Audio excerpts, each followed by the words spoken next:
So thinking about, well, just some of the basic facts of the last kings of Judea and what happened to them, and thinking about the dates when everything happened.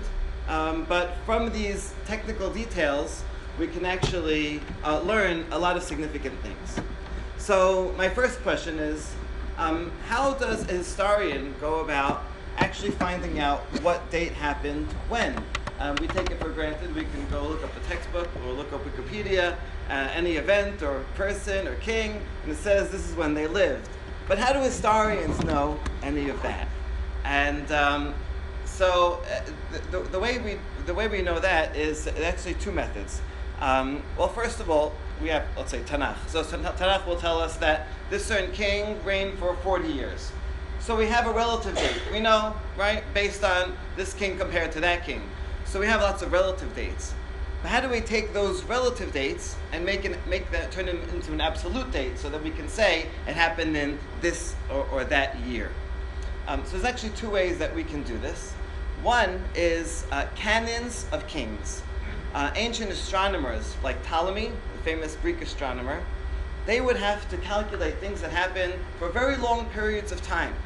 And in order to do that, they needed to be able to have a list of different events and kings. And so they gathered together dynasties from many different places, many different dynasties, and put them together in lists.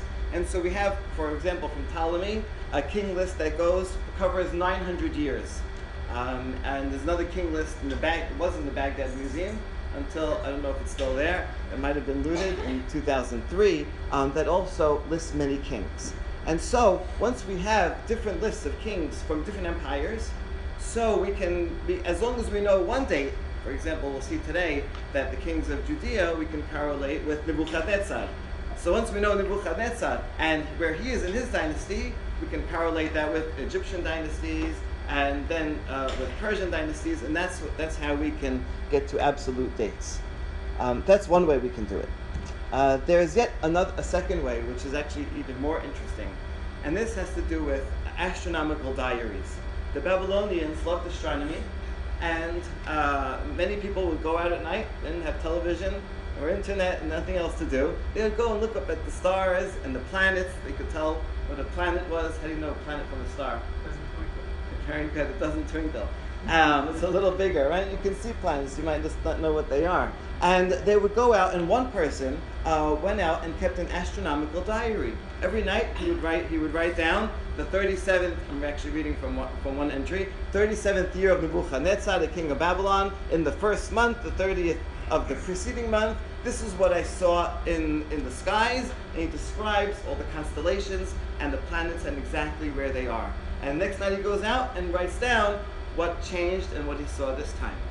So this is pretty amazing, because now what we can do, you should go to NASA, right? And you can actually calculate and say, when did the sky look like that? When exactly was Mars here and Saturn there and this constellation in the other place? And you can figure out exactly what day and what year that happened. And he tells us it was in the 37th year of Nebuchadnezzar on Rosh Chodesh of the first month. So now we know exactly when that is. So we have that for Nebuchadnezzar, and once we know that for Nebuchadnezzar, when it tells us that Nebuchadnezzar destroyed the Beit HaMikdash in his 18th year, so then we know exactly when that happened. So this is how historians know anything about what happened and when it happened. Okay, so we don't have Tanach either. All right. So you have to believe me. Right? Now I can say anything. Okay, yeah, if you want to give us some Tanakh, that'd be great. So I'd like to break down the story of the destruction of Jerusalem into 5 stages. Right? 5 stages that go from us having sovereignty in our own nation in Judea. I'm talking about Judea because that's the southern kingdom. Remember, the northern 10 tribes were already exiled back in 722 BCE. And left only the south. So the south had its own sovereignty. We had our own kings, and it's not like it's just in one day everything was destroyed, but it happened in 5 stages. So let's talk about the third to last king. If you can open your Tanakh to Melachim Bet, Perek Kaf Daled. It's page 837 in the JPS. The story is repeated in the last chapter of Yirmiyahu, and we'll go back and we'll compare it to that as well. So it says here, "V'yamav alav Nebuchadnezzar melech Bavel, v'hi lo Yehoyakim eved shalosh shanim, v'yashob v'yimrod bo." So in his day, Yehoyakim, the third to last king, Nebuchadnezzar came, and Yehoyakim was a servant to him.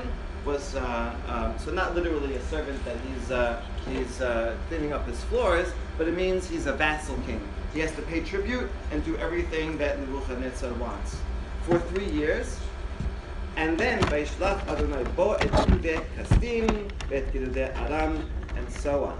So what we have is Yehoyakim becomes the king in 608 BCE, 608, and he's a vassal first to Egypt. So here's the thing.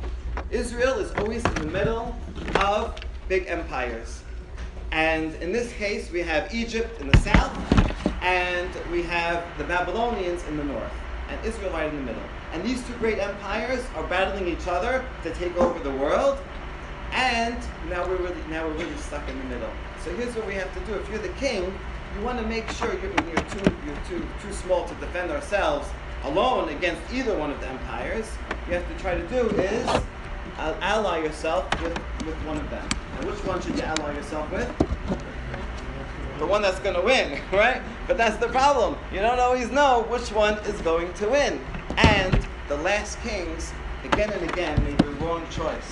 Even though the prophets, Yirmiyah, said, you should ally with the Babylonians, right? That's what God wants. But they, again said, no. Oh, here we go. Very good. Thank you. They actually went back and forth, and most of the time they allied with Egypt, and that was the wrong move. Okay, so Yehoyakim starts in 608.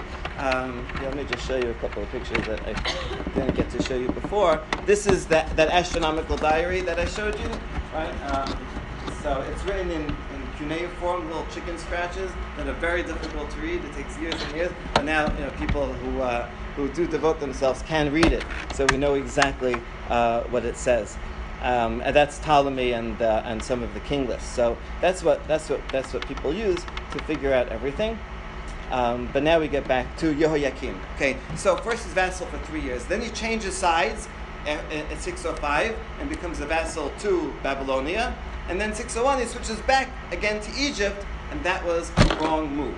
Now, what's going on? Why does he keep going back and forth? What's happening during this time? So the year 605 is actually essential here, because that's when a very famous battle happened called the Battle of Karkemish.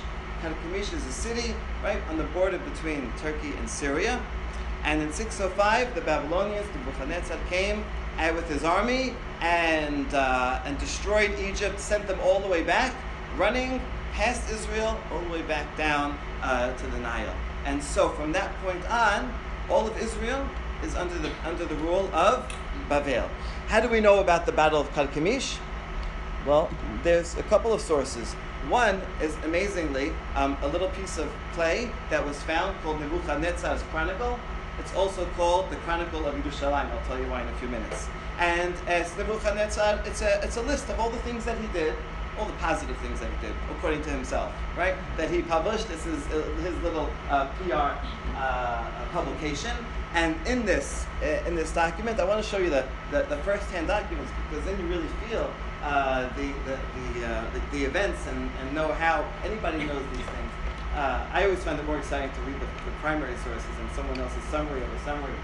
So in the 21st year, so the king of Akkad, stayed as Nebuchadnezzar, his eldest son, mustered the Babylonian army, took his command of the troops, and went to Karkemish on the Euphrates and crossed the river to go against the Egyptian army, which was there. And they fought with each other. It was true before. They accomplished their defeat and beat them to non-existence, as the rest of the Egyptian army, which had escaped from defeat so quickly that no weapon had reached them in the district of Hama, and they overtook the entire country. Okay, so here we have an archaeological source, and amazingly enough, we have a similar description in the book of Yirmiyah. Book of Yirmiyah, says, Devar Hashem el Yirmiyah Navi al Hagoyim. So Yirmiyah was a prophet not only to the Jewish people, but he also had prophecies to the foreign kings and to Egypt. Chel Paro Necho. Pharaoh was just the title. This Pharaoh was Paro Necho, who was on the Euphrates in Karkemish. There you go, the same city. Now we have in Hebrew, Shedikan Nebuchadnezzar Melech Babel, which Nebuchadnezzar destroyed in the 4th year of Yehoiakim. The 4th year of Yehoiakim, he became king in 608. That means this is happening in 605, and it goes on and describes how Nosegim Achod, how the Egyptian army ran away. Okay, and his point, Yirmiyah's point is, you see, Babel is here to stay. They're going to be the great power from now on. Don't ally yourselves with Egypt. Rather, go to Babel. They will be your safety and will be able to continue and survive through them. Great. So now we know that. We're going to go back to what we had here. So he was with Egypt until they were destroyed in 605.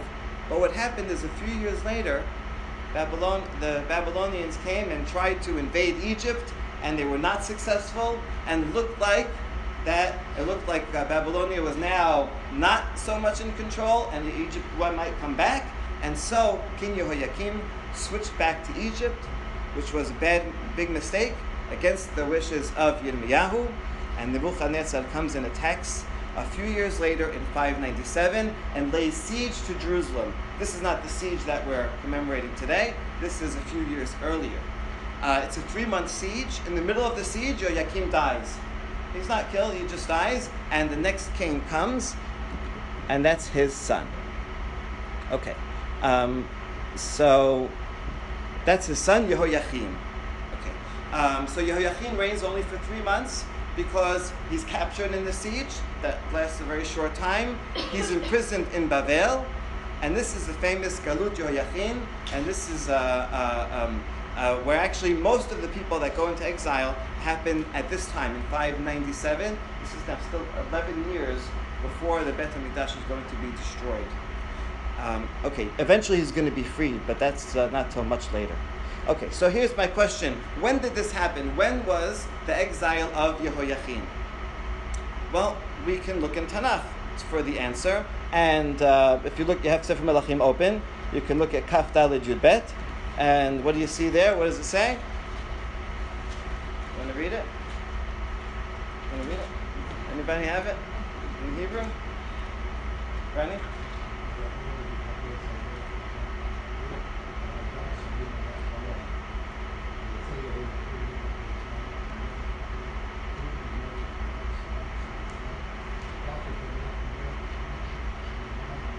Right, he takes him. The king of Babylonia takes Yehoiakim in the 8th year of Nebuchadnezzar's reign. So there we go. It's the 8th year.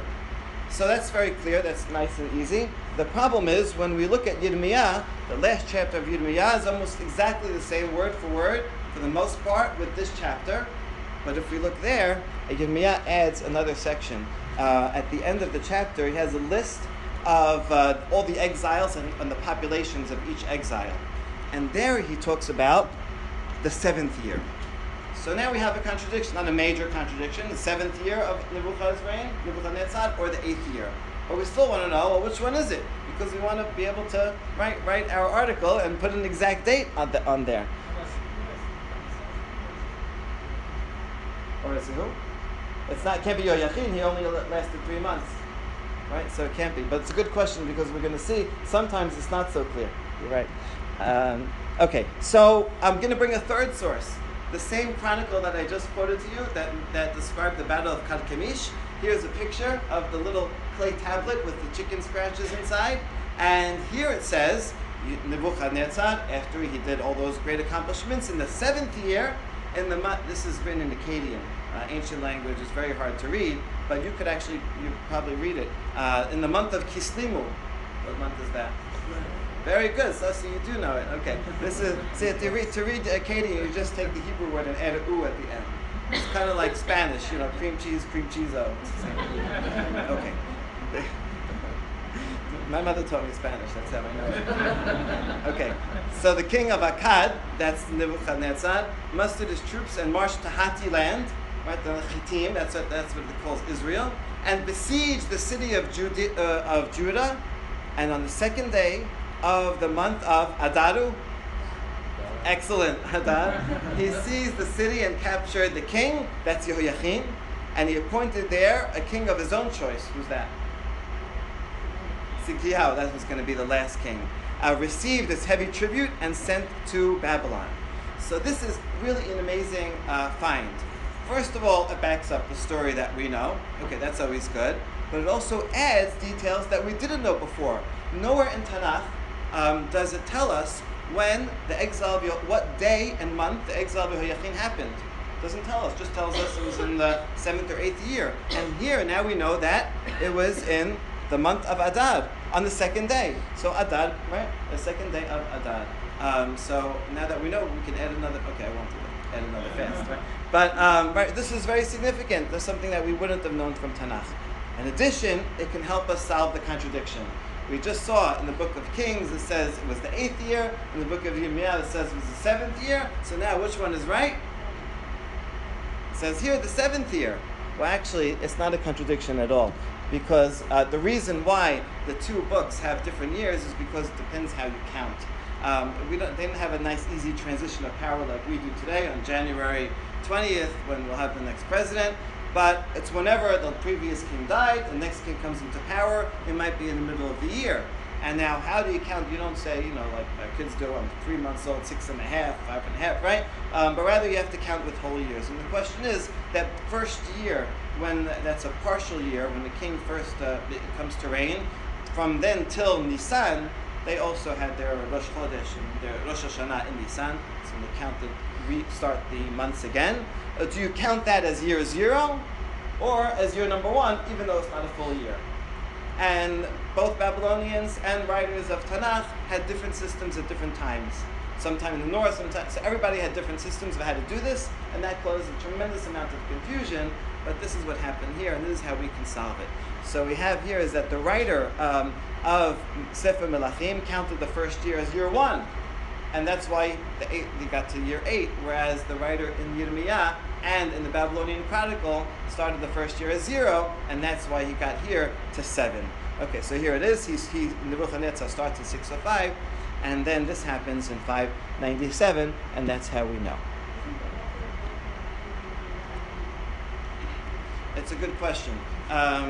If you look at, you have Yirmiyah, open Yirmiyah to the second to last chapter, right before 52, which is where this is, right? Can you read the last 4 words of chapter 51?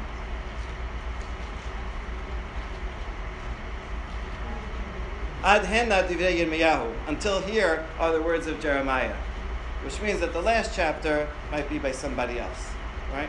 Or it could be by Jeremiah, but still the end of it has a short summary of the different numbers of people that went into exile. Let me talk about that for a second. The number, how many people went into exile? We're talking about now. What would you guess? So we actually have numbers. In the book of Jeremiah, it says, this is the number of people that went into exile in the 7th year, 3,023 Judeans, which doesn't sound like very much. In the book of Kings, it gives a higher number. At first it says 10,000, and then a few Pesukim it says 7,000. And now who's going into exile? Well, it's the political leaders and craftsmen, smiths. Why send the craftsmen into exile? Because they're the ones that could make weapons, right? So he's sending any political leaders that might start a rebellion, anyone who actually can create the means of starting a rebellion, they all have to leave. But the poor people, most people are just farmers, they can stay behind, there's no point in sending them away. So before we had number 10,000 and 7,000, it's not clear how to reconcile these 3 numbers. One way to reconcile it, so Rashi says, based on Seder Olam Rabbah, that actually the full number is 10,000, and that divides into 3,000 from Judea and 7,000 people from other tribes that were also in the south. That's one way. Another way is to say that these are different groups at different times when. So it goes. So the number is anywhere between 10,000 and 20,000. That's it. That's the whole exile. When the Bet HaMikdash is destroyed 11 years later, there are a few more people. Jeremiah tells us numbers: 832 people. And then a few years later, 745 people. So altogether, according to Jeremiah, it's 4,600 people. So it's not a tremendous number. I mean, it would be a big deal. So it's not like when you see these refugees from Syria, millions of people, and along the highway. It wasn't quite like that. However, you have to put these numbers in context. The whole world population was much smaller than it is now. The whole population of Judea, people think, is probably around 75,000. So this would be, right, maybe 20% of the population. So relatively, it makes sense. But it's from this group in Babel that eventually continued and then came back and was able to rebuild. But these are the numbers that we're talking and thinking about. Okay, so from there we get to the third stage, which is the breach of the walls of Jerusalem, and that's what we're commemorating today. Let's see how we know the date. So this happens in the time of Tzidkiyahu. He's placed on the throne by Nebuchadnezzar, and he rebels also and enters into alliance with Egypt, again against Yirmiyah's prophecy. Nebuchadnezzar besieges Jerusalem on the 10th of Tevet. That's the other fast we have, Asara b'Tevet, in the year 588, and 2.5 years later, takes time for siege is a waiting game to see how much food do you have inside and how much disease and whatever, how much can they wait inside until they have to come out, and how long does the army outside have patience just to sit there and wait. Sometimes they have other things that they need to do, and then they go away. Okay, so after 2.5 years, the walls are in fact breached sometime in Tammuz. Let's see when. And Tzidkiyahu is captured. His children are murdered before him, and then he's blinded. So the last thing he ever sees is that terrible sight. Babylonians had an imagination of how to torture people, and then he was brought into exile and imprisoned for the rest of his life. Okay, so let's try to figure out what the date. When did this happen? When were the walls breached? We know it was Tammuz, and we know what year, but what date did it happen? So the fast day that we're fasting right now, the source comes from the Mishnah in Ta'anit. It says 5 things happened to our forefathers on the 17th of Tammuz, 5 things on Tisha B'Av. On Tisha B'Av Tammuz, that's when the Luchot were broken. Through a calculation, that's when Moshe had to break the Luchot, Chet HaEgel. Also, that's when the regular sacrifice, the daily sacrifice, was stopped. It's probably talking about in the Second Temple period, and they were no longer able to have the regular Bet HaMikdash services. And Hufkeah Ha'ir, and the city walls were breached. It does not say whether it's the first temple or second temple. Saraf apostemos et HaTorah. Some Roman came and burnt the Torah. We have a couple of stories about this, both in the Talmud and Josephus, that some Roman general came and burnt the Torah. There's another, reminds me of a story in the Spanish-Portuguese synagogue in New York. We have in the Hechal 2 Sifrei Torah that were burnt during the Revolutionary War. In 1776, the British soldiers came. The British would not have burned the Torah, but they brought with them mercenary soldiers, Hessian soldiers. And though they did come into the synagogue and burnt these 2 Torahs, the tops are all brown and brittle, until the British stopped them and punished them for doing that, or for desecrating it. Anyway, we still have those 2 Sifrei Torah that we take out once in a while, and we can't use them, but we take them out once in a while just to show people. But so back then also, this is a day when that happened, and an idol was introduced into the Echal. Sounds like it's talking about the second Bet HaMikdash. So we see is that this list of 5 things that happened is a combination of first Bet HaMikdash and second Bet HaMikdash. And so when it says that the city walls were breached, which walls, the first or the second, or both? So let's try to figure this out. Okay, so let's go do what we did before. In the book of Jeremiah, says, you can check and make sure I'm quoting it right. chapter 52, 6 and 7. In the 9th day of the 4th month, this is the 4th month, the famine had become acute in the city. There was no food left for the common people. Then the wall of the city was breached, and all the soldiers fled. So what does it say here? It was the 9th of Tammuz. Not today, so we should have been fasting a few days ago. Instead of 3 weeks, we'd have the 3.5 weeks. Okay. So what's going on? It looks like it should be on the 9th. But we're fasting on the 17th. So why is that? Sorry, 4 weeks. Okay. So there's two answers that the Talmud gives, one in the Talmud Bavli and one in the Talmud Yerushalmi. Talmud Bavli gives a predictable answer. It says, well, which one was it? Was it on the, it says here on the 9th, and you say in the Mishnah on the 17th. Rava says, la kasha, it's not a question. This is talking about the first temple, and the other is talking about the second temple. Okay, so there we go. So in Tanach, it tells us that the first Bet HaMikdash walls were breached on the 9th of Tammuz. When the Mishnah commemorates this fast, it does it on the 17th of Tammuz because that was the second Bet HaMikdash. Now, luckily, we don't have to fast on both days. What Chazal did is said, well, since it was kind of close enough in time, and it happened twice in the first and second, we'll just choose the second Bet HaMikdash. I guess it's closer in time, it's more direct, they feel it more, and we'll include in that also what happened in the first Bet HaMikdash, even though technically it was not on the same day. Okay? I mean, this is true for any time we choose a day. It's not always the day that everything happened, but we choose one significant day and include in that other things that happened as well. That's the Bavli's answer, which I think makes sense. Yerushalmi has a completely different answer, which is quite surprising. Rabbi Tanchum Bar Chanilai says, "Kilkul cheshbonot yesh kan." There's the calculation is all messed up here. What does he mean by that? Yerushalmi is trying to say is that in the first Bet HaMikdash also, the city walls were breached on the 17th. And when Jeremiah writes that it was on the 9th, he made a mistake. He miscalculated. Why did he miscalculate? Because the city was in such a terrible situation. Everything was in havoc. He couldn't sit down and have the time to make the proper calculation, and he just made a mistake when he wrote that. Now, why do we leave it that way? Right? Well, once he wrote it that way, we leave it.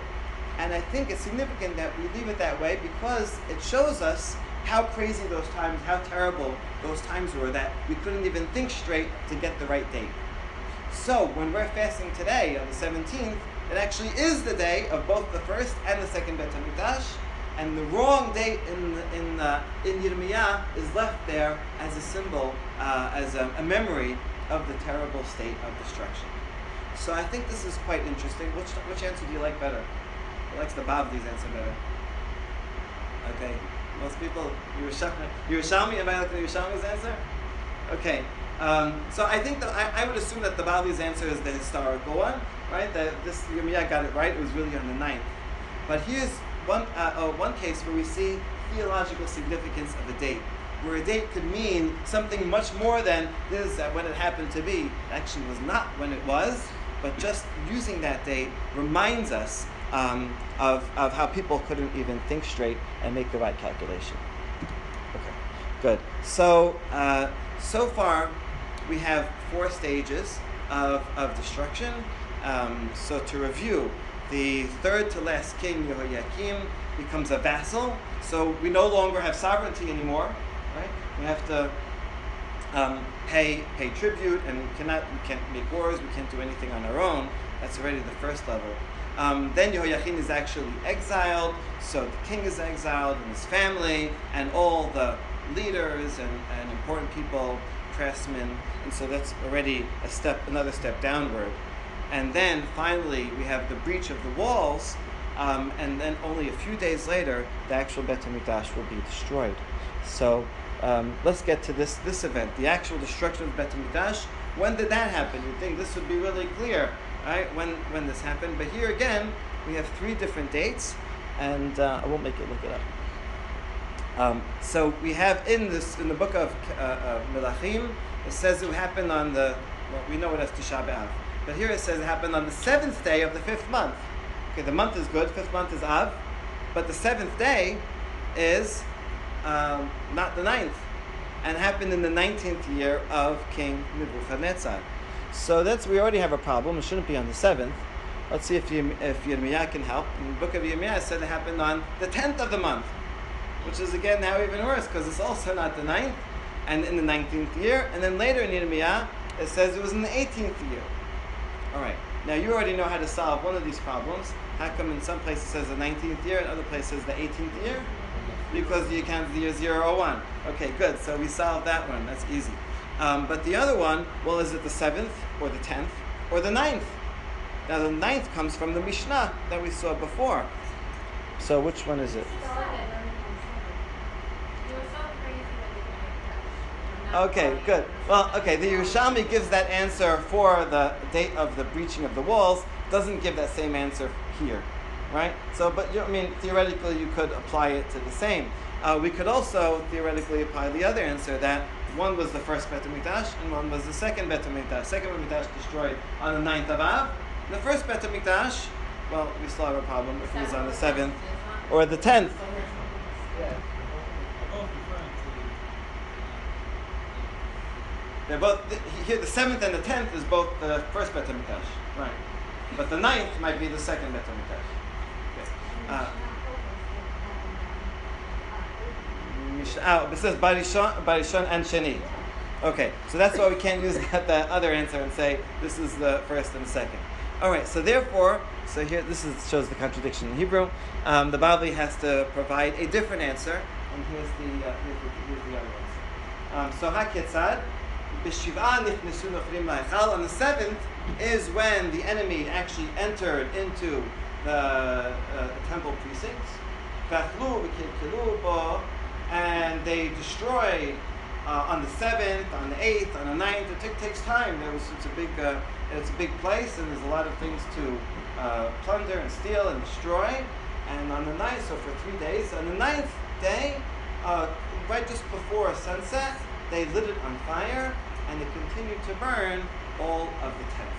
So actually it was a long process, and so when in Yirmiyah we see, in Kings we see the 7th, that's when it started. In Yirmiyah we see the 10th, that's when it ended, and the day that we fast is the day when it first started burning. And, okay, so Rabbi Yochanan says, lo kevativ ela ba'asiri. Yochanan says, if I had been in that generation, I would have made the fast day on the 10th, because that's when it was burning. Right? That's when most of it burned down. That makes sense that should be the day. So why did the rabbis not do that? The beginning of the destruction is preferable to make the date. In other words, once you see it start burning, you know that there's no hope, there's no going back. And that's actually the saddest moment. On the 10th is just playing out what you know is inevitably going to happen. So, second Bet HaMikdash also was on the 9th, and even the first Bet HaMikdash, the main part of the destruction was on the 9th as well. And so it gets us into going back into the thinking of the rabbis when they're choosing these dates, right? It's important. When is it the anticipation? Is it just the knowledge that is the most depressing? Yes, that's the most, even more than the actual destruction itself. Okay, so here's a quick summary of the last 3 kings and what happened to each one. So I'd like to show you something fascinating that Jesse was alluding to before. Which is not always actually so clear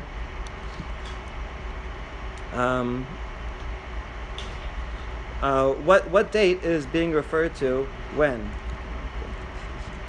I'm not getting here. Okay, so if you have a Tanach and open up to Melachim Bet, Perek Kaf Daled, the same that we're looking at before.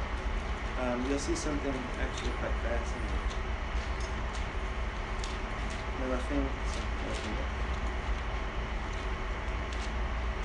And that is, if throughout the book of Kings, we have the records of lots and lots of kings, and everything is dated by the beginning of the reign of that king, whether it's a northern king or a southern king, right? The first, your second, your third year of that king, this and that happened. And so, chapter 25. Page 839. All right. So the very last chapter of Sefer Melachim says, "Vayhi bishnat hatishiit lemolcha." In the 9th year of Sidkiya's reign, this is when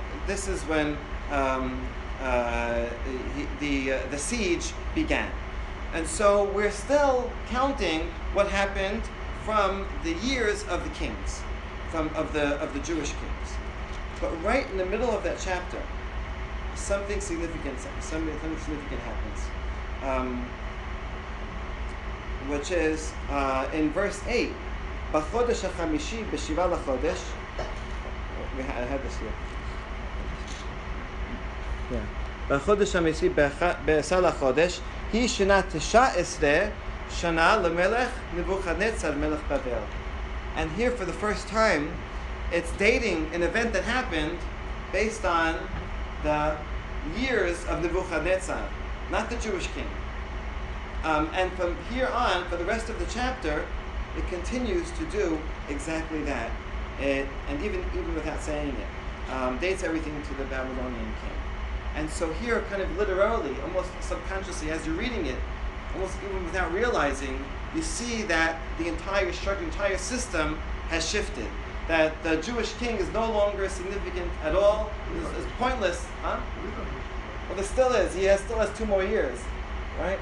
So you can still count. You still could count, right? But he's so insignificant from here on that there's no point in even counting from his years. And so the years that are chosen by Tanach are themselves tell us something significant about what's going on. And this point, yeah. So the last stage is going to happen a little bit later. I should say 586. When Gedaliah, after Bet HaMikdash is destroyed, so the Babylonians say, you know what, you can have a Jewish governor, Gedaliah. So you have still some semi-autonomous rule, some sense of your own king, own country. And even he is murdered by his fellow Jews on the 1st of Tishrei, Rosh Hashanah. We don't fast on Rosh Hashanah because we push it off a couple of days, not to fast on Rosh Hashanah. This slide happens to have 587 because some historians date this whole thing to 587, not to 586. It's actually, there's a lot of ambiguity in the sources, and we're not sure 100%. And sometimes when I made the slides, some of the slides I made when I thought it was 587, and others when I was convinced it was 586.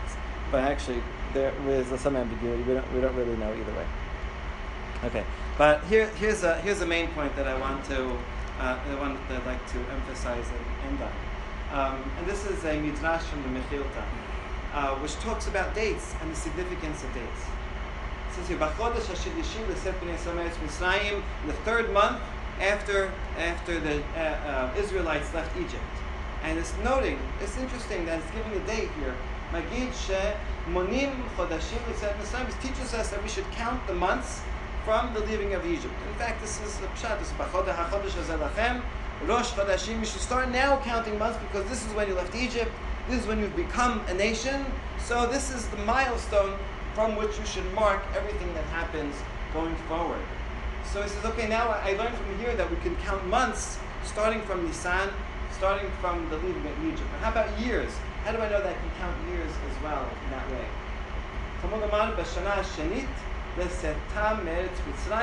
Because a year later, it says, on the 2nd year after they left Egypt. So you see, it continues not just the months, but the years. So I only know at that time, just that generation. How do I know in the future as well?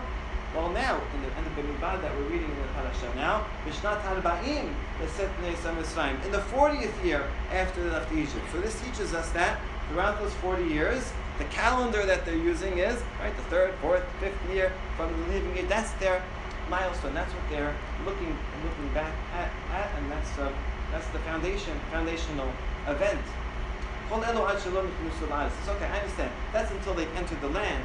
How do I know that even after they entered the land, they were still using such a calendar? Because in the beginning of Sefer Melachim, when Shlomo Melech built the Bet HaMikdash, it says, "Vahi b'shmonim shana v'arba'a me'ot shana l'set bnei Yisrael me'eretz Mitzrayim." It was in the 480th year since they left Egypt that's when King Shlomo built the Bet HaMikdash. So we see they're still keeping count, right? That's still the foundational events. Actually, quite interesting that they don't start counting again when they come into the land of Egypt, into the land of Israel, right? That would be, or from something else that happened in between. Yeah. Okay, excellent, very good. Yeah, and I think I was saying on Shabbat, we just read Balak. It says, "Hen am levadad yishkon." This nation lives apart, lives separate. And what is unique about the Jewish nation from all other nations of the world? Rabbi Sachs points out that every other nation in the world is dependent on a country, a land. Right? They define some borders, and now everyone within that border is that country. They might be different races, ethnicities, religions, thought, right? But that's it. A country is based on a nation is based on a land, and therefore, if they're exiled from the land, then they're no longer, they lose their identity as a nation. But the Jewish people are different in that way.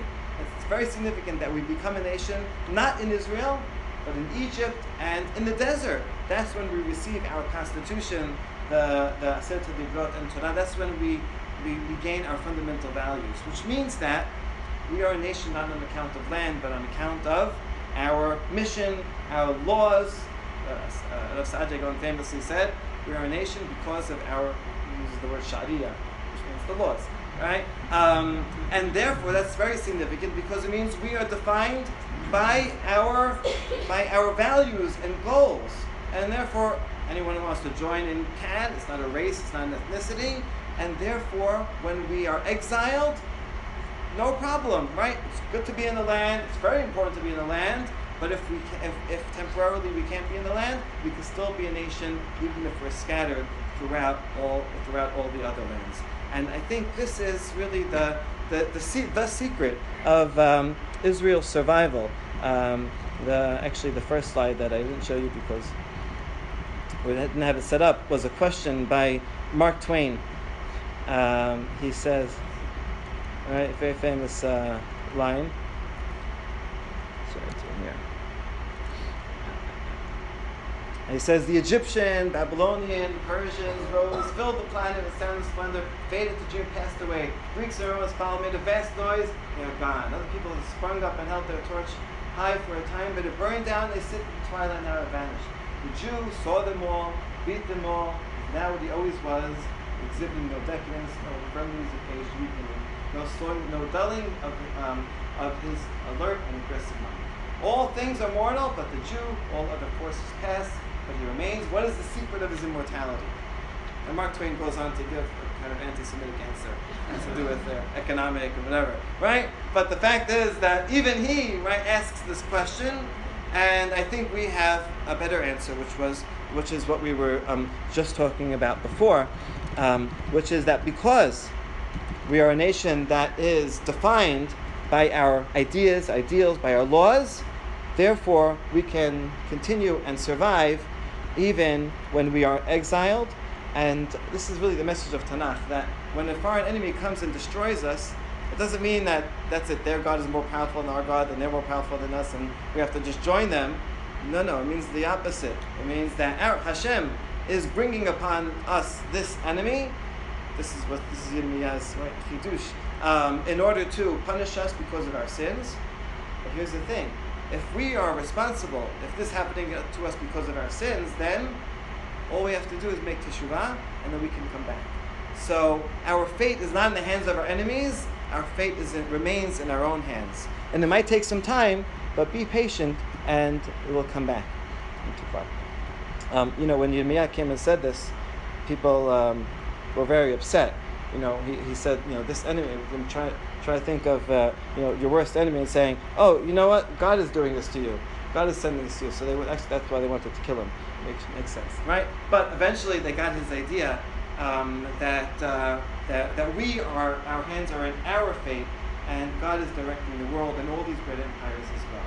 And that's how we survive. Okay. So going back to this, right? So even when they entered the land of Israel, even when they built the Bet HaMikdash, they didn't start counting again from then. They continued counting from the leaving of Egypt. Well, that was until they built the Bet HaMikdash. Now, how about once they built the Bet HaMikdash? Well, Shlomo did count once he built it. This is in Divrei Yamim. He said 20 years since we built the Bet HaMikdash. So that was another significant milestone, and they started counting from there. Now here's where it goes downhill. They did not want to count from its being built. In other words, they didn't appreciate what they had. So now the Jews will have to start counting from its destruction. Right? As Yechezkel says, a year after the city was destroyed. They didn't want to count from their own calendar, from their own kings. They will now have to count from other people's kings. As says Daniel, in the 12th year of Nebuchadnezzar's reign, and so on. Or in the 6th year of King Darius, the Persian king. And this concludes,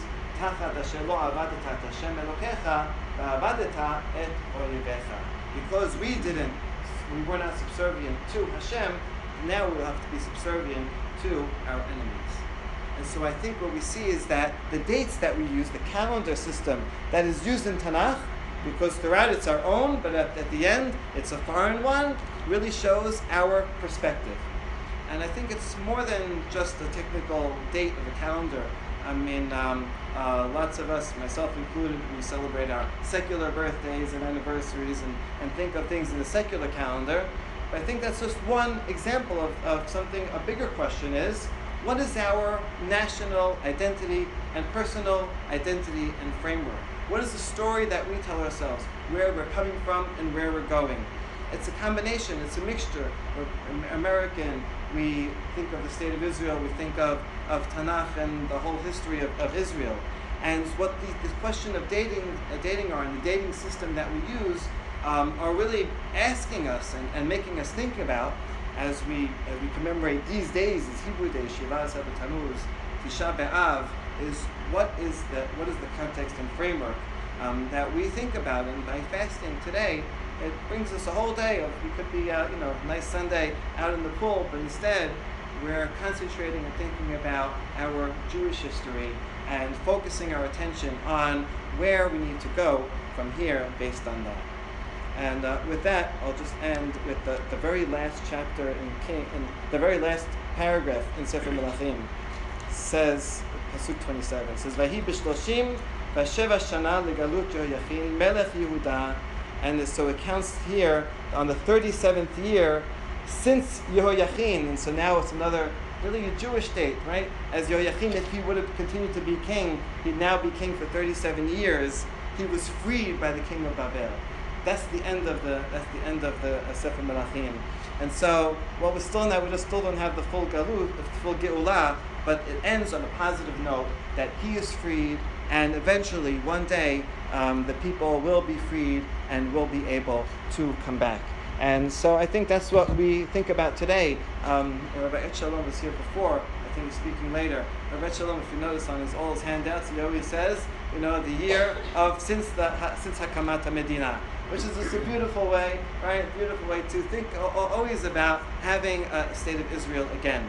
And so whatever calendar you use is just to situate ourselves in this historic time and continually think about the building and rebuilding of Jerusalem so that we can come back and fulfill the prophecy of Zechariah, who says, K'amar Hashem Savot, Tzom HaRevi'i, that's today, the 4th month, Tzom HaChamishi, that's Tisha B'Av, Tzom HaShivi'i, that's going to be Tzom Gedalia, the Tzom HaAsiri, Asara B'Tevet.